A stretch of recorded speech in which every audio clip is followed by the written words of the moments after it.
What's my favorite part about being Jewish? If you were to ask me a couple years ago, I probably wouldn't have much to say. My name is Ben Siegel. Growing up Jewish in Florida it's different than growing up in Alabama. There was always someone to be around and people to be around. But then when I got to Fairhope, it was like a huge shock, because then there was no one Jewish around me. Being only one of 3 Jews and the only one in my grade, it's a little difficult. Kids being ignorant or not knowing stuff, so they'd say rude comments. It felt, I'd say, lonely, but that really just changed after C-Teen. So my name is Abraham Zabla, or people call me AB, and I'm from Pittsburgh, PA. So I always liked Judaism. My mom always told me from when I was little that I won the lottery. But I never always wanted to do everything that religious people do. I always thought that was never going to be me. My Rabbi Yitzi Goldwasser, he taught me for my bar mitzvah, and he told me about this camp called Sea Kids Gone Israel. And I thought, why not? Well, I might as well do it. So I went, I ended up loving it, learning about Judaism, respecting Judaism. It all felt like so real, and I got really inspired. I got into C-Team because my rabbi asked me. He said, even though you're the only person, if you would like to, let's try and go on this trip. And he explained the Shabbaton. I was like, let's do it. At first, I was very nervous. I arrived at the Shabbaton, and I met Ben at our Airbnb. We hit it off from there, we became friends, and Ben is a good friend to have. A huge turning point during the Shabbaton was a large farbrengen that we had with Rabbi Benjamin Abrams. Everyone around the table was going over what they can do to further bring Judaism into their life. So that made me want to start wrapping tefillin every day, and that was just the biggest turning point of my life with Judaism. I remember when he first came back, there was so much of a fire inside of him that he wouldn't stop talking. He wanted to put on tefillin himself. He wanted to connect more to his roots. He wanted to put on yarmulke and tzitzis even when he goes to public school. He didn't stop there. He also got his family more involved in Judaism. At the same time, he inspired me, wrapping tefillin every day. I did it because he inspired me to do it. He says, if I'm gonna do it, you're gonna do it. And it just became, like Ben says, an addiction. It's one thing to put on tefillin.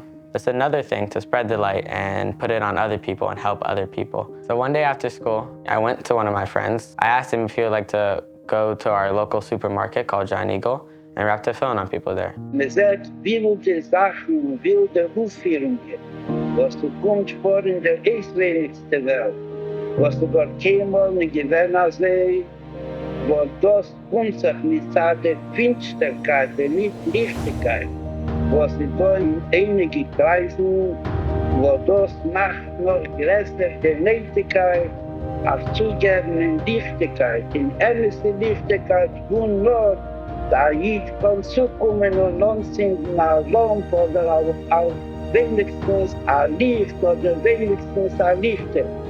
This really went viral. I've gotten calls from friends about this boy in Pittsburgh that is going after school to set up a tefillin stand on one of the busiest streets. AB wasn't just loving Judaism and taking it all in for himself. He had to share with other people. So the reason I take selfies is because in camp, my counselors, they always did it, and I thought it was pretty cool. Every time you look at the selfies, you get reminded of all these people that you helped put tefillin with. When AB asked me to put a tefillin on, I was very proud of him. Well, it made me feel great. It reminds me when I was AB's age. It made me closer to AB. Ben went back to his city, AB went back to his city, and each one brought the light from C-Teen, from the Shabbaton, from Judaism, back to their communities. We started a WhatsApp group with people posting a picture of themselves wearing tefillin every day, which encouraged more people to join. What motivated me to help others is the sense of joy that I got from it. The women heard about the group and they started a WhatsApp group to post a picture right before they light Shabbos candles. He showed everybody how to be a proud Jew. Da finden der Lichtigkeit im einfachsten Sinn, mit der Linie von Taylor Mitzvahs, mit der Linie von nicht, als die zugekommen nicht Lichtigkeit im Gas, der Fall darf man zugeben Lichtigkeit im Ruhig. Wenn man Stoff auf Stoff aufhört, aber ich mache richtig und passieren ruhig und bei allen Jeden nach uns.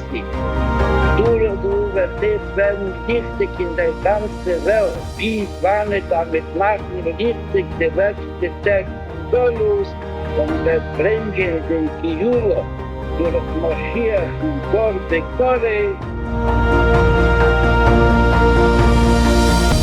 One thing I'd like others to take away from my story is to live. Live your life as though there's no obstacle in the way. Be yourself, be your true self, and continue to just shine on.